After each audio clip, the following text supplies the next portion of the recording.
May natanggap daw siyang impormasyon na may inilabas ng warrant of arrest ang International Criminal Court o ICC laban kay Sen Bato ayon kay Roque.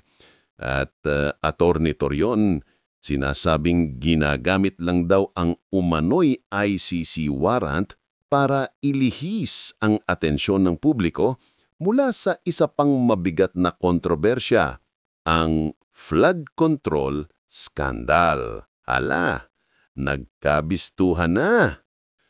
Hello mga kababayan, welcome back sa channel. Eto na naman tayo para sa isa na namang mainit, maingay at makatas na usapan sa mundo ng politika dito sa Pinas. Pero teka, pause muna.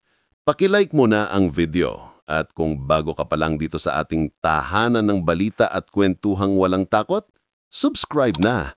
Huwag ding kalimutang i-on ang notification bell para lagi kang una sa mga bagong upload natin. Ayos, tara, simulan na natin.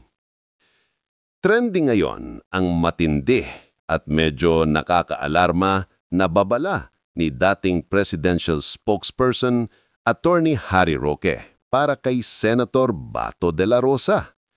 Ayon kay Roque, may natanggap daw siyang impormasyon na may inilabas ng warrant of arrest ang International Criminal Court o ICC laban kay Sen Bato. Ayon kay Roque. At dahil dito, diretsahang sinabi niya, Sen Bato, your warrant of arrest is out. Huwag ka pakidnap. Insist that you have the right to be brought before a Philippine court first. O diba? Para kang pinagsabihan na huwag kang basta sumama, baka ma-vanish ka bigla.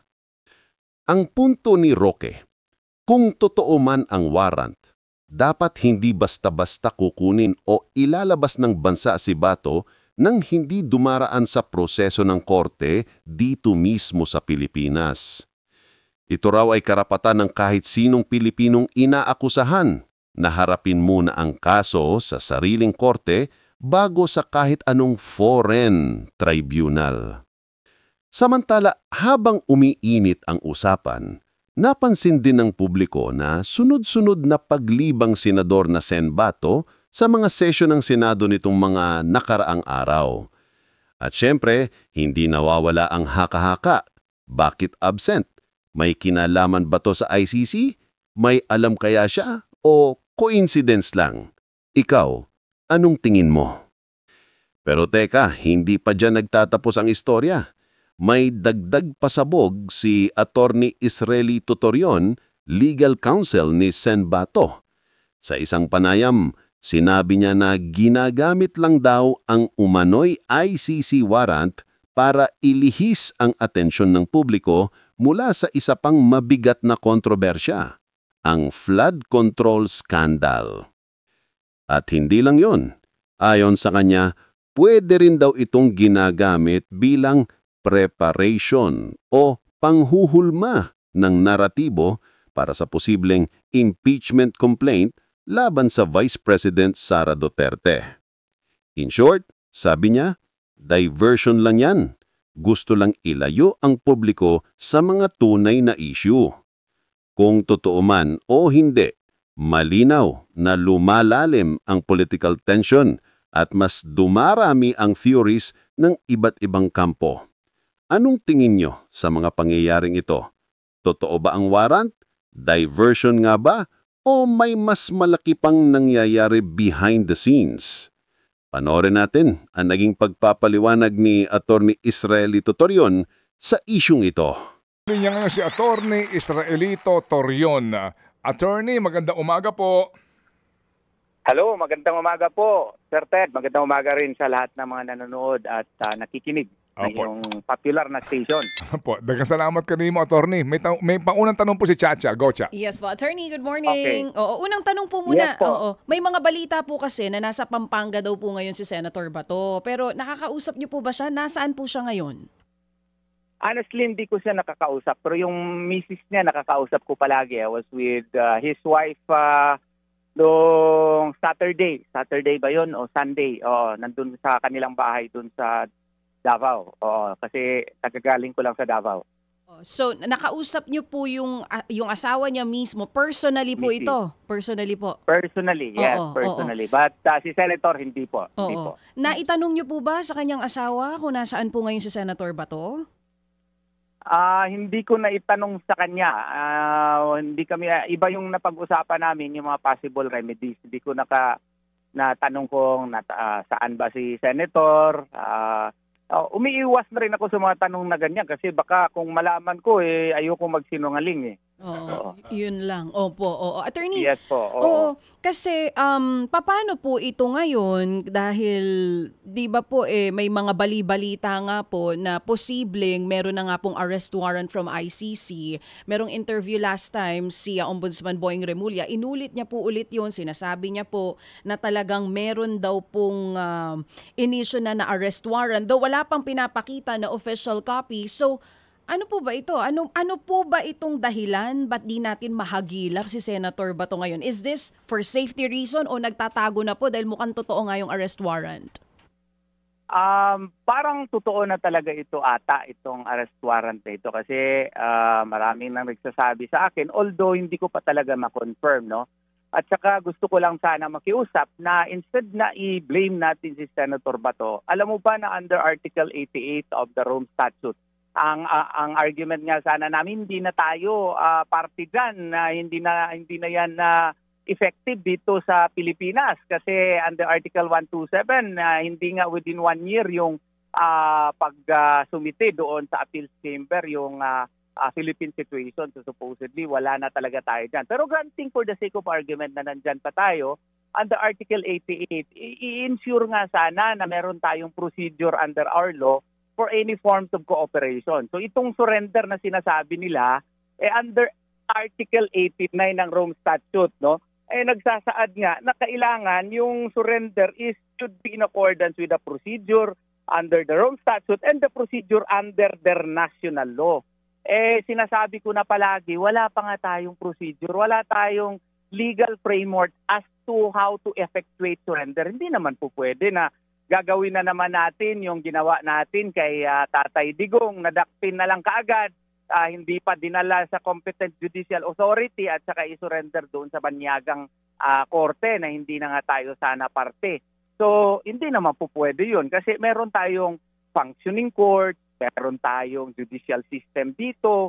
Kailangan na idaan siya dito sa korte pero ang mga procedure dito, wala pa tayong ginawa. Kaya nga, huwag natin isisi si Senator Bato. Isisi natin ating gobyerno na hindi gumawa ng mga proseso na mga rules kung paano i-effectuate itong surrender. Gaya ng extradition. Mayroon na nga tayo extradition rule. Dito sa surrender na pinipilit nila na gawain, wala tayong rules dyan. Wala tayong procedure under our national law. So kung wala procedure, bakit mo dakpin? So sa madaling salita, Attorney Israelito Torion, ulitin ko po yung tanong, ang dahilan, malamang po no, sa malamang ang dahilan kung ba't hindi nagpapakita ngayon si Senator Bato, dahil may pangamba siya na yun nangyari noon kay dating Pangulong Duterte, yun po ang gagawin sa kanya ng gobyernong ito. Siyempre, meron na tayong classic example. Kinidnap lang bigla. Extraordinary rendition yung ginawa talaga. Hindi man lang dumaan sa korte. Meron tayong Article 3, Section 1, no person shall be deprived of life, liberty, or property without due process of law.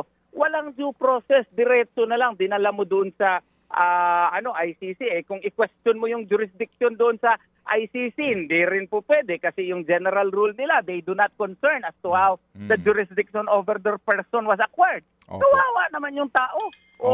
Di ba? Yes, so sir. maggawa tayo ng klaro na procedure dito bago mo sisihin si Senator Bato. Parang naging whipping boy para ma-divert lang yung attention doon sa investigation natin sa flood control scam. Ito yung pinagtutuunan natin ng pansin. Pwede naman siyang file ng kaso dito. Harapin namin yan kung mag-file kayo ng kaso dito kay Senator Bato. Opo. Yes, sir. And ako po, we completely understand ang inyo pong argumento dito, attorney, kung bakit nga po kaninyo hindi po ngayon, hindi po lumalantad ang inyo pong kliyente. Naiintindihan po natin yan, attorney. Attorney, sa kanyan ho ba na ang pinag-uusapan ay ICC order of arrest. Dito ho ba sa Pilipinas, under our under our laws, no, particularly po sa rules of court and of relevant statutes, ang pangkaraniwan ho bang pulis o sino man pong law enforcement agency ay pwedeng manghuli o hindi nila hindi kasi po ang regular po ng mga arrest warrant, no, na nanggagaling sa regular courts, no, maging sandigan bayan, ang nagpapatupad niyan any law enforcement agency, di po ba, no, under our Philippine laws.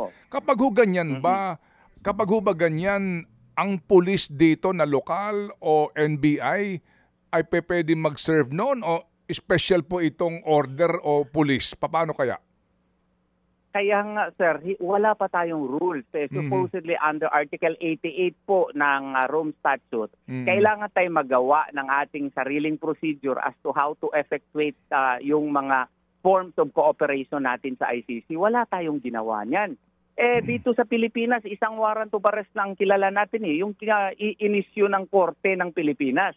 So ang stand namin dyan, yung warrant of arrest na yan, meron pa sanang proseso yan kasi parang akin to a foreign order yan, akin to a foreign judgment yan. Then it should follow Rule 39 Section 48. Ipa-validate mo muna yan dito ng local court para yung local court na parang mag-issue din siya ng counterpart warrant in accordance with the warrant from the ICC. Kasi mahirap yung foreign warrant, wala pang procedure dito kung paano natin i-validate yan. Opo.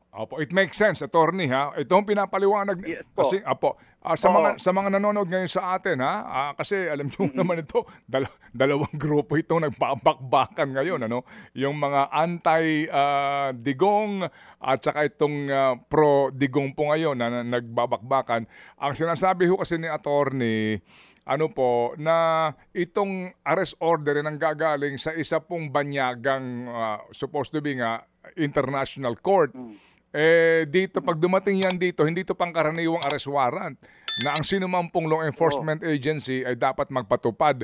May kaukulan po dapat na panuntunan na hindi naman nabuo that time na tayo po'y miyembro pa ng ICC. Yan sinasabi ni attorney. Kaya nga ngayon, may pending pa yan na, di ba, Supreme Court petition, itong mga pamilya po ni Pangulong Duterte.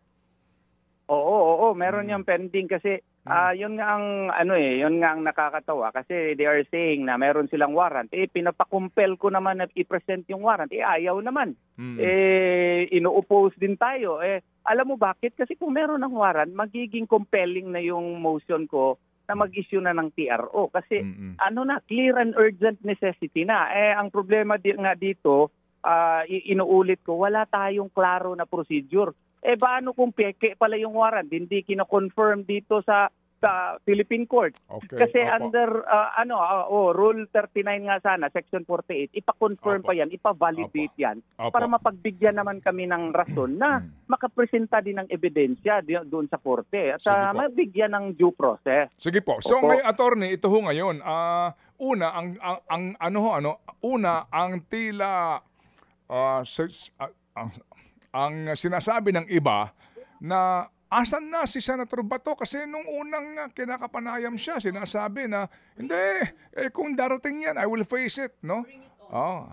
Bring it on. Yan pong kanyang mga words, bakit daw ngayon? Sasagutin ko yan, sir. Sige po. Ano po yung tugon doon dito ho sa nangangantsaw kay Senator Bato?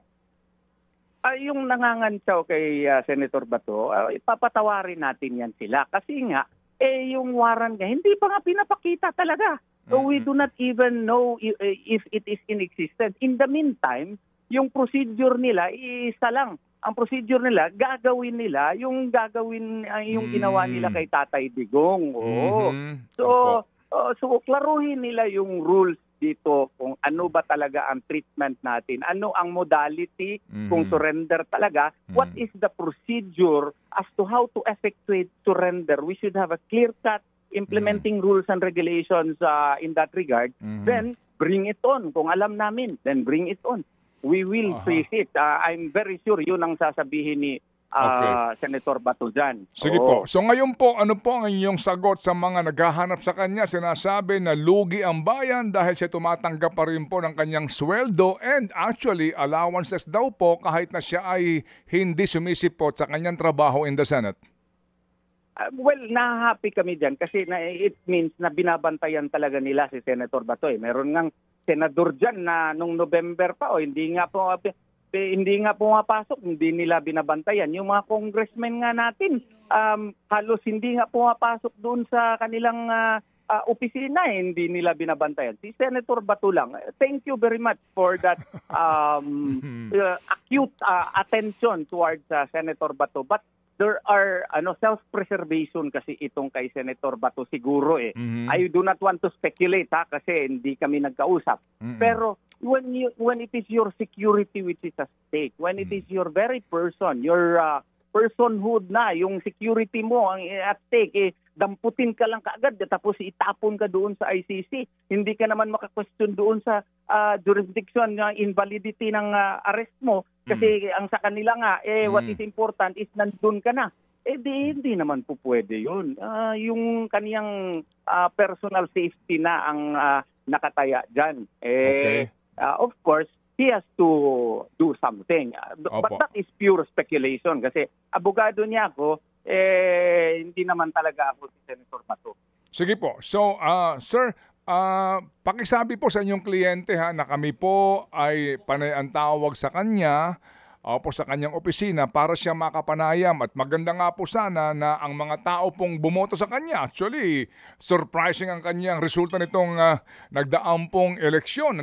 Ang dami po nagtiwala sa kanya. Marami na po ang nananabik sa kanyang tinig sa aming pong programa at ng kanyang paliwanag po, Attorney.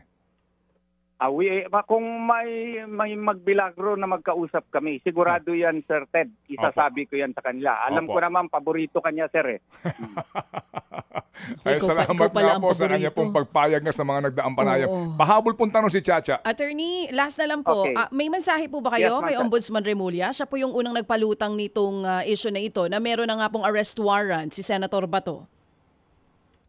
Sana, sir, bigyan mo ako ng kopya kasi ako na abogado para naman meron akong mapakita doon sa Supreme Court na meron na talaga. Mahirap kasi ito, sir. Ang sinasabi mo lang, nasa cellphone mo, ayaw mo naman ipakita. Baka pwede naman bigyan mo ako ng kopya, sir.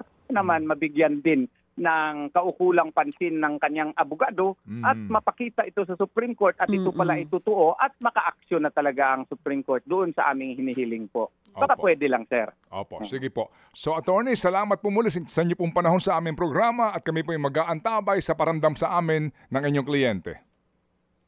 Thank you. Opo.